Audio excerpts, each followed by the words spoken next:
The next map is going to be Jungle Valley, as we just saw being practiced a moment ago when I accidentally stepped in on the wrong replay. On the north side, we've got GFY Depony and Kung Fu Panda going Aeon and Cybern respectively. Then on the south side, we have Zlo as Cybern, as is traditional. Then we have Determination going Cybern. This is a 51% quality matchup because Zlo is a 2000 rated player, but I am confident that Depony and I am losing track of my names. Depony and Kung Fu Panda can pull something good out because I think they have a relatively decent game plan going in.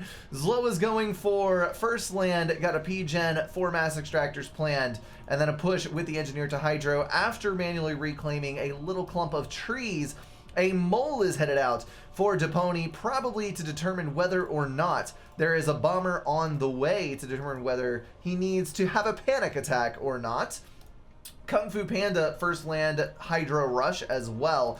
Depony is on 4 power generators coupled with his 4 mass extractors and then a second land factory without going for the Hydro very early at all. And then Determination has got 2 land factories planned with his Hydro going down relatively early, mass extractors planned out on the front, and then he's also got some attack move orders down to get the reclaim out in the center. Now I love this little move right here. There is a Medusa coming in from Depony that should be able to kill off at least 1, if not 2 of these mass extractors, and might be able to get this other power generator at well. That is going to wreak havoc on Zlo's plans, as he does not even have a single unit out that can deal any damage. This radar is going to go down as well, I think, due to the area of effect and firing randomness on the Medusa. There it goes. And the mass extractor will go down on the blow following that. Power generators being reclaimed to hopefully stall any death weapon effects. You can get more reclaim out of it if you're reclaiming and not having to deal with the damage overkill. But the following shot will come in, delete the rest of the wreck, and then the other mass extractor will go down. The response is going to be a Medusa as well. Scout running up to the front to get the blips in range, and then the Medusa has already started firing. That Medusa is going to dodge the shot. Last shell in the air, taking out that mass extractor. That is a brilliant start for Depony. Well done indeed. Hopefully you can recover. I think that slowed down expansion slightly since there were several units built before the extra engineers went out to claim things, but that did slow things down quite a bit for Zlo. That stun, I believe, was from a Hunter that came out that way. It may have been from a Medusa shot, but I think that was a very long ways indeed to fire a shell. That Mantis down to 79 HP, and then as we look around the rest of the map, we've got second air up for Kung Fu Panda. 3 total land factories going down, 4 land factories on the front end for Determination. That's going to bring the total to 7 with no air factory planned. There is a bomber on the way across. Zlo is going to try to bomb out his opponent on the diagonal. These guys do have symmetrical slots since this map is flipped north-south. It's not really symmetrical on a diagonal line, it's just kind of reversed. I don't really know how to describe that thing other than the way that I just did. Inti's going to try to go after the bomber, but is going to be too slow. Gonna dodge with the engineer, though. Pony keeping his NG alive in hopes of building that Hydro in a timely fashion. And now we have a group of Hunter and Mantis moving up around the outside edge into Kung Fu's base, although I think he does see that. So he's going to move his ACU in that direction to try and rein in that catastrophe. 2 engineers down for the bomber as it finally dies to an interceptor swooping off the map. And now we have an engagement between Depony and Zlo. It's called Point Symmetry Brink. It's mirrored at the center of the map. Thank you. That is exactly what I was thinking about. I'm sorry. My brain must have done a flippity flop during the Brink's break. And now I'm having trouble getting things back on track. Pony moving towards the south side. That's going to go quite well for him, I think, because he has a total of 4 land factories already up, 5th on the way, as opposed to 2 land factories, 3rd just completed for Zlo with an air factory producing. So Pony is going to be able to shut down the left expansion and might be able to make his way into the base to deal a fair bit of damage. It would be lovely to see another Medusa come online and move right up here to kill these mass extractors again and move around the outside edge of the base, killing off the mass extractors at will as he locks these land units inside. Zlo is being forced to deal with the south end and can't defend the north. I would love to have that happen, but he may not be thinking that far ahead. Again, one of those things that's obvious to someone looking from the bird's eye view, being able to see both sides of the map, but probably not something that you can see easily when you're in the moment. There's a lot of Medusas in the mix for Zlo. He looks well prepared to deal with things coming at him from the edges. Pony walking way too far forward, and now there's a Jester out. Zlo saying, "You little punk, what you think you're doing coming up in my base, raiding me at the start? I will teach you a lesson," and go for the Jester spam. But the thing about Jesters is that they are relatively expensive, and if you can only get one of them out into the air, they don't deal that much damage compared to a group of tanks. Pony is low on HP, but he has succeeded in getting all the way up in this base, and he is now free to kill off build power, power, and pretty much anything else that he desires. He just needs to keep the flow of units coming, because if he gets stranded here without any assistance, he is going to be doomed. Another Jester is about to come out of the factory. That could cause a few problems considering the fact that Zlo has secured air control. There's only one Inti online on the other side, and that is now free to harass everybody down here. Kung Fu Panda pressing forward against the Mantis Swarm. Not many tanks to back him up, but he does have a full HP ACU. Needs to pull in the rest of the tanks that are in the back. If those were on the front line, they could do a lot of good, but in the back of the base, they don't do jack squat. Pony looking relatively low on HP, 4,000 and dropping. Determination now moving across to double team that commander in an attempt to force him out of the base and into submission. Looks like the Jester is still hammering away on the commander, 2,600 HP and dropping. Long land factory build, disrupting the pathfinding, getting both ACUs in range of that commander as another factory is dropped, preventing a northward run. The Jester still hitting that ACU. It does about double the damage that he is regenning. Jester pulling back, determination running up to the front. Not enough intel, turning to fire at the units behind. Not focus firing the ACU. You can see the stop there as he tried to place the attack order on the commander to change that firing priority, but now he is left stuck with shooting at the units flowing down from Pony. Pony trying to step up his units to trip up that ACU, but another Jester coming in will probably be able to finish off that commander. Interceptors unfortunately running through the opposing group. Those two might have been able to drop the Jester had they escaped that. But now we've got overcharges landing, we've got Jester damage, we've got ACU damage. This is not going to end well for Pony. I think that is all she wrote. On the left-hand side, Kung Fu Panda now left all alone against the Mantis Horde that is now going to swoop down upon him, wreaking havoc as they go. Two Jesters online will be able to force back all of these land units. We've already got engineers over in this base in anticipation of the death. No, those are two engineers. How did he get those? Probably gifted a factory when he saw that he was going to die, and Kung Fu Panda was able to build multiple engineers which did not die because he had paid for them once the other ACU exploded. Jesters moving up to the north probably will be able to kill these Engis before they can get too much infrastructure online, but they have paused to kill off a Mantis, allowing the incursion of more Mantis from the south. Auroras need to be kited back. They're standing strong, which they never need to do because they are not strong enough to stand. I just realized that these also got an HP buff. So they're at 200 HP, they still take 2 hits to kill, same as they do in the other balance, but that does give them 40 HP more to survive a couple more hits from T1 tanks and labs.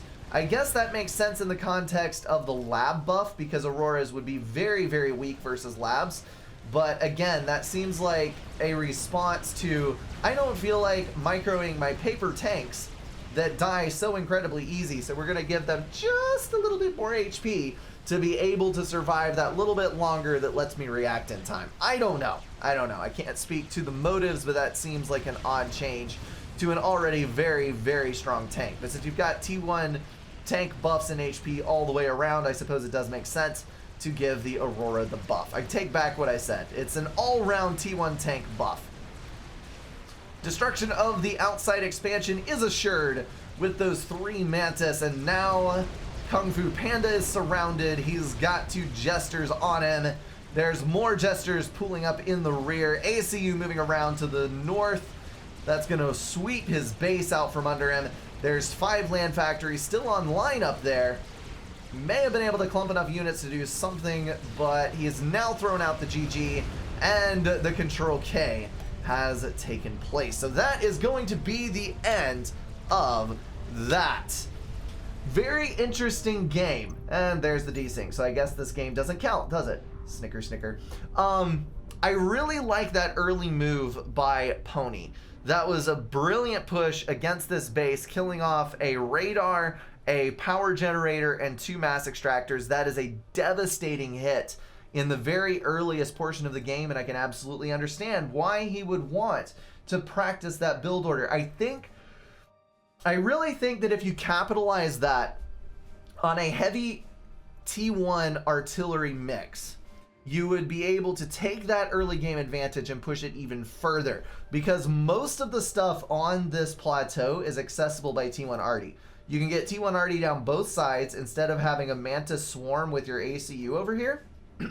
You just suppress your opponent's tank, and then you can harass the outside edges so thoroughly that it will force your opponent into bringing their commander out to one side or the other just to get away from it, and then you've killed all their build power, or just to try and kill the units on one side. I think that's what Zlo anticipated happening, because he built all those Medusas in response so that he could put them around the edges and try to kill off any units that came up on the sides. So Zlo was countering that before it even happened, but Pony never followed up with it. And I think that could have done enough damage to really turn that around. He might have been able to shut down Zlo to the point where he was able to balance the game out, where Determination and Kung Fu Panda was a pretty even fight. Well played all the way around. Very interesting to see new tactics coming up on a new map. Lovely, lovely thing indeed. The next map is going to be White Fire. Couple of familiar faces, couple that we haven't seen before. On the south side is Blinchick going first land as Aeon. Then we have Strogo, the guy I couldn't remember the name of, as UEF going first land as well. This is a bit of a weird faction choice, because I think it would be much more effective to have the Aeon player on the front, since you could stream hover tanks across. But we will let these people have their choices and hope for the best. On the north side, we have Determination and Zlo, who we just saw take the win in the last game. That's Cybrin for both people. First land factory for both people. Two T2P gens for Determination. That is going to lead into a Hydro and then probably Navy spam, but I'm not 100% sure. And then Zlo is going for a power generator build leading into an air factory. And I think he's building all 9 P-gens. That's a very odd build. Let me click in and just make sure. Yeah, 9 P-gens. What on earth is up with that? Maybe he's going for a heavily assisted transport build? No, he's going for early reclaim. That's what it is. So he's power spamming like hell to get the power he needs to use this mass up. And he's probably planning on having either an additional naval factory running simultaneously with his air factory, or he's going to go for a stupidly early T2 mechs. That would be my guess with that mass. So he is probably, nope, he's plus 14. So he may not overflow. may not overflow. Looking at the south side, we've got Hydro going down for Strogo. Very early naval factory. Engineer has been placed out to the right. That is going to go for some reclaim, I do believe, on the naval factory, but right now it's on an unscheduled move order. I can't see what is being placed. Blinchik going for an air build. This is going to be a whole pile of power generators, 9 the same as Zlo is doing, and 10 additionally. So that's going to be 1 more, and then rolling right back into power generator spam as soon as the air factory is done. And then engineers are spreading out to get mass manual reclaim, although I think he may have just trampled his own tree clump. That's not good, and he's doing it again. There go all the reclaim orders. Well done, Blinchik. Well done. That looks like something I would do, picking up the Hydro on the nose. So, as we look forward into this game, we are probably going to see double Torpedo Commander. I'm calling it right now. We're going to see both Cyber and ACUs go for Torpedo Upgrade, and they're just going to kind of walk across and obliterate the Navy of the other team. Maybe it'll happen, maybe it won't, but that's what I would love to see. Zlo is still spamming power. For this strategy to work, they will need an extraordinary amount of air because you don't want to get torpedo bomber sniped, which is probably the outcome if you just walk your ACUs randomly out into the water, even if they do have the torpedo upgrade. Alternately, you can get bulwarks, but you don't have bulwarks because no UEF, and you can get cruisers for AA, but still enough torp bombers in one pass will kill you. The cruisers will not be able to kill them all. We've got Auroras heading to the north. Hallelujah! The hover tanks are being put to good use, but Zlo will know that they are coming because he does have an air scout looping across this this advanced unit. I was going to say, let me see if that is actually on radar. I think it was on vision. It was close enough. And the frigate is going to land a couple of hits, but not kill off the air scout. Just barely missing the thing as it goes by. Strogo already dropping a T2 mass extractor thanks to the extra reclaim that is getting on this edge. We've got a drop from Blinchik that is going to take some damage from an interceptor. Engineers blocking damage to the transport quite thoroughly. And now the Hydro is going to go down, and I'm sure we're going to see land factories up to guard this entire area. Looks like Strogo has also got an engineer going for a couple of mass extractors. This almost looks pre-made. Blinchik and Strogo are talking about which mexes they're going to take and which ones they're leaving for their teammate. Frigate is already out, ground fired on the unit in the factory to lock that son of a gun down, but that doesn't do anything to guard against this frigate. And there's also another frigate coming from Zlo. So the total number of boats in the water is going to favor the North team, since Zlo is already getting even more naval factories online. He's at 4 mass per tick negative. He does still have the reclaim available to him in the form of this factory, and I was incredibly incorrect about his stupidly early T2 mass extractor. He is just now halfway on his first T2 max ever, the one to be slow on his mass extractor upgrades. Blinchik, on the other hand, already has a T2, is about a quarter of the way to a second, and Strogo is halfway to his second as well, reclaiming a T1 power generator that apparently he decided he did not need. That's going to be a total of 3 frigates for the north side, 4 frigates for the south. But look at the amount of extra build power on this. 4 factories, or 4 engineers doubled the build power of a factory. So that means that this is the equivalent of 4 naval factories building. The 4th naval factory just finished for Zlo. This is going to be 4.5 in production. Then we've got 5 in production here. So that's about 10-ish naval factories for the north side. And it looks like Blinchik is not going to spam quite as heavily as Zlo, so that is going to give build power advantage to the north. Interceptor battle taking place over a couple of opposing frigates. Not the best place to do it. Blinchik moving inties back over, and looky here. Blinchik has succeeded in dropping 6 engineers on the other side. Zlo is going to be in a pickle if he's not careful, because this land factory is going to come up, and even if this inevitably falls, or eventually falls, that would be the wrong English, if this eventually falls, it will still be time and effort ahead because Blinchik will have denied this extra mass to the opposing team for that amount of time.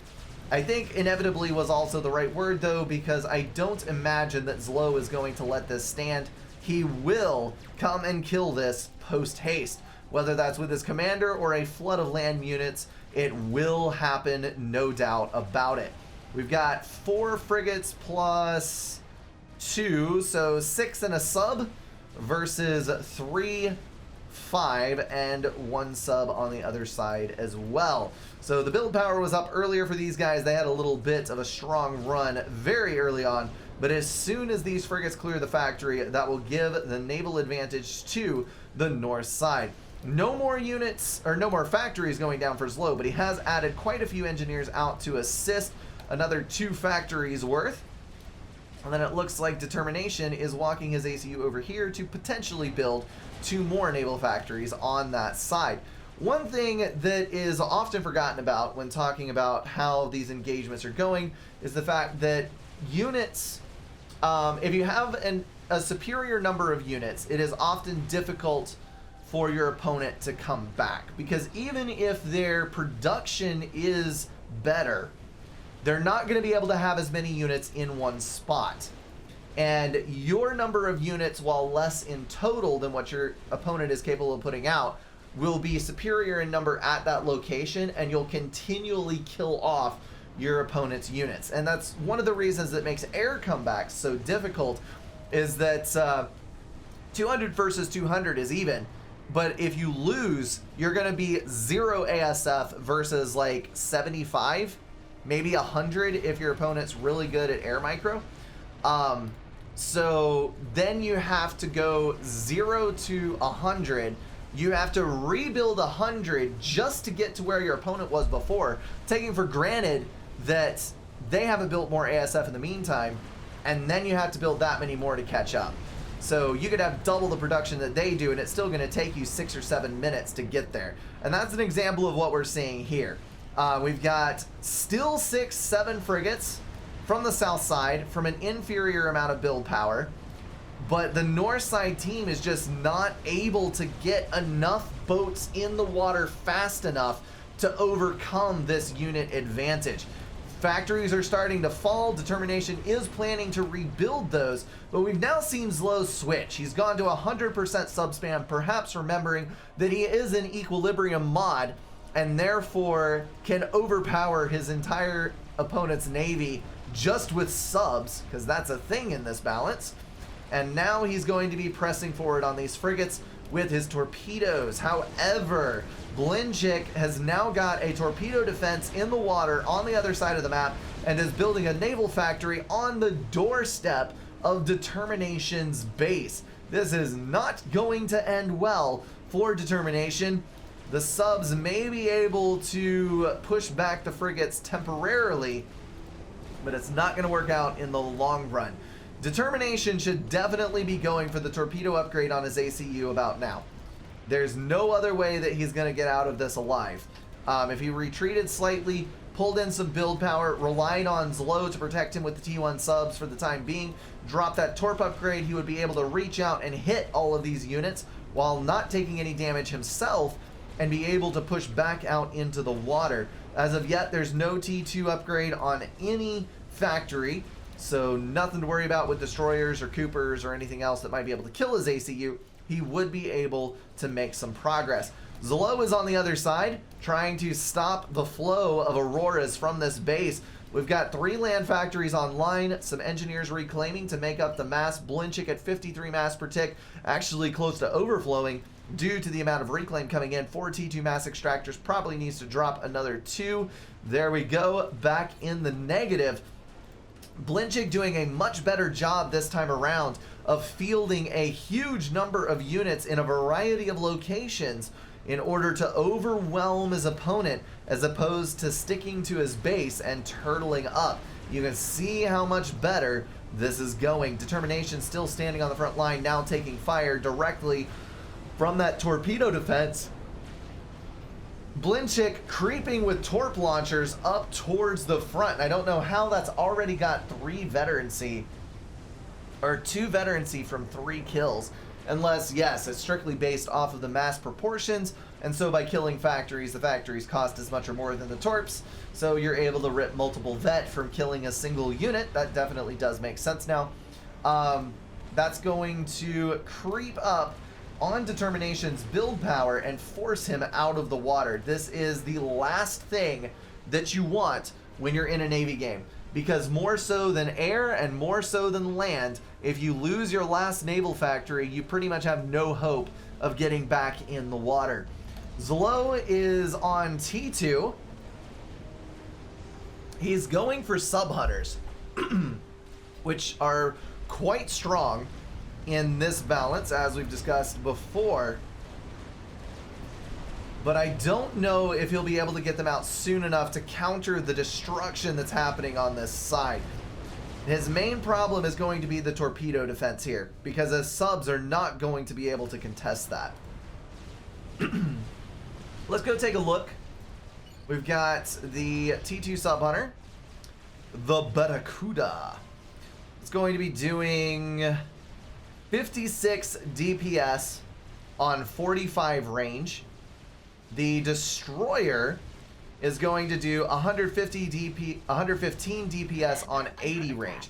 So that is actually still more DPS and longer range, but if I remember correctly, there was a tweak to the torpedo defense, how these things interact with each other, that makes the destroyers less effective at stopping subs. Huge air engagement.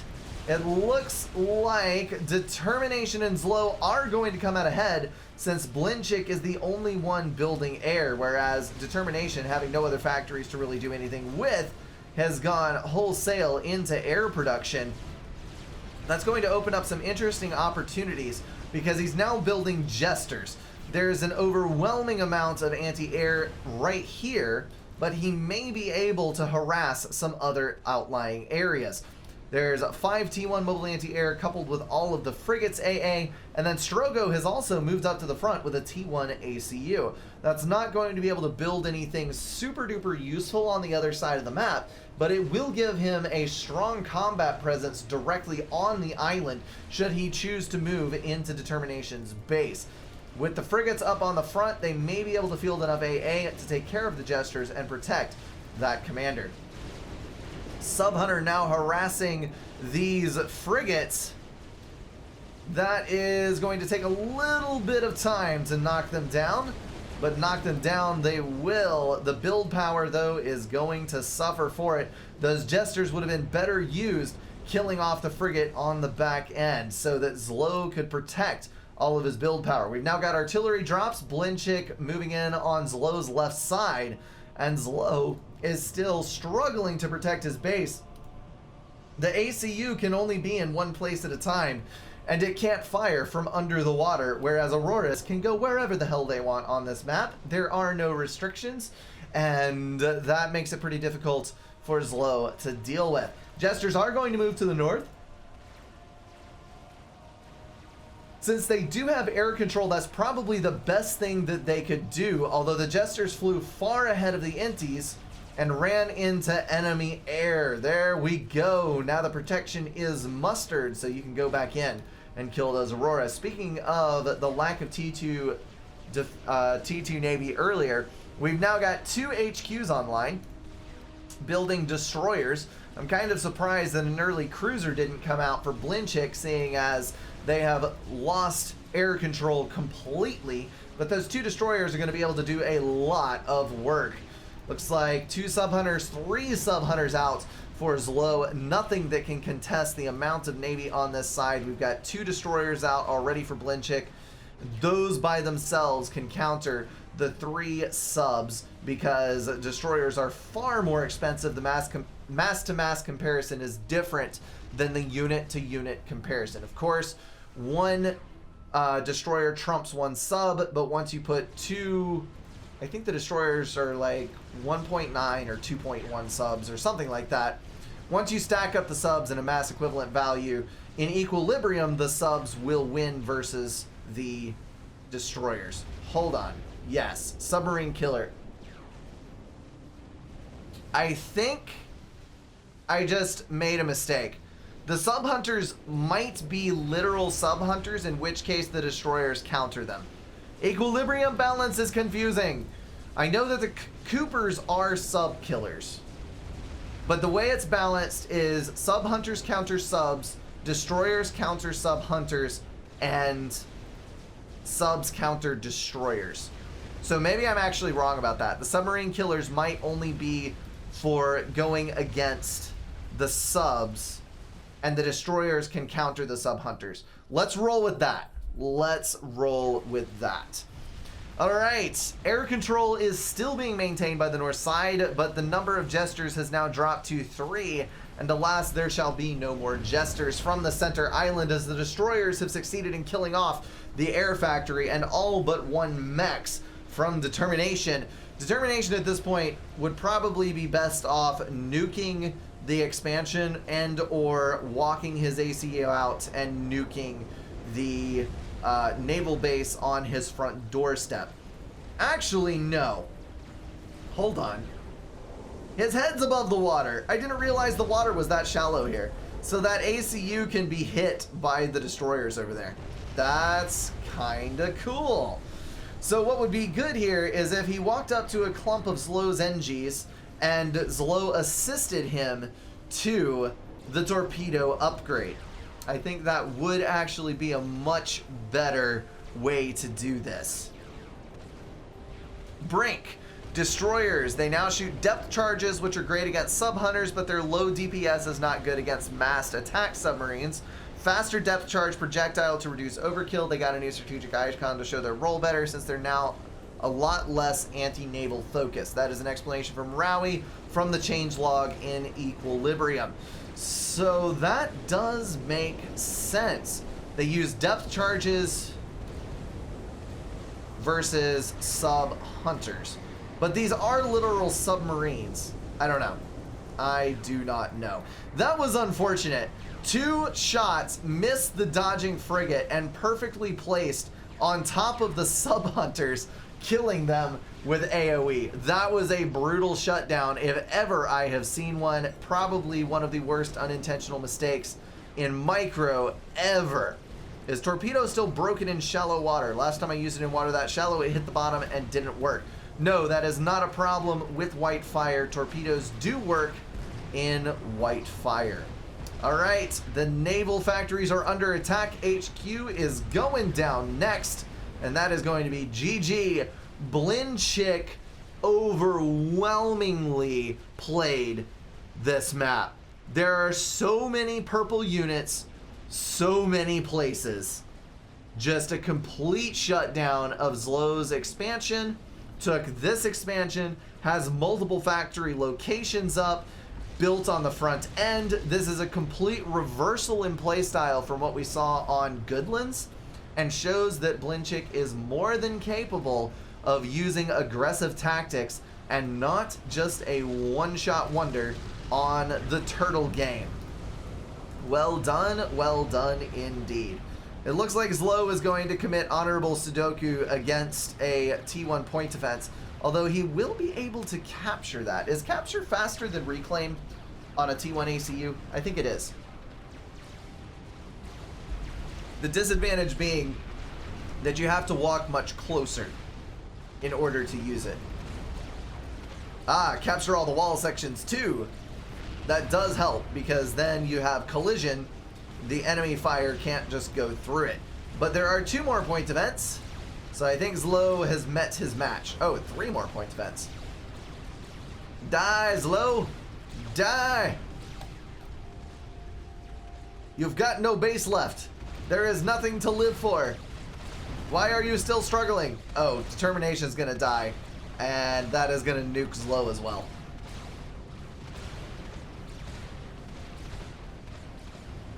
Okay. Ah, the torpedo upgrade on the commander is also more expensive in Equilibrium by like 9,000 power. And getting the gun upgrade increases its range by 10, as if it wasn't already overpowered. I think that might be slightly excessive. That is going to be a win. Blinchick and Strogo succeeding versus Low and determination. Well played all the way around, and like I said just a moment ago, exceptional game for Blinchick. Alright, let me back out of here. We will go see what else is waiting for us in this tournament. That is going to wrap everything up for this video, guys. If you enjoyed it, feel free to drop a like and share it with someone. If you want to support the channel, catch the streams, or join the Discord, check out the links in the description. Thank you all for being at least partially insane, and I will see you in the next one.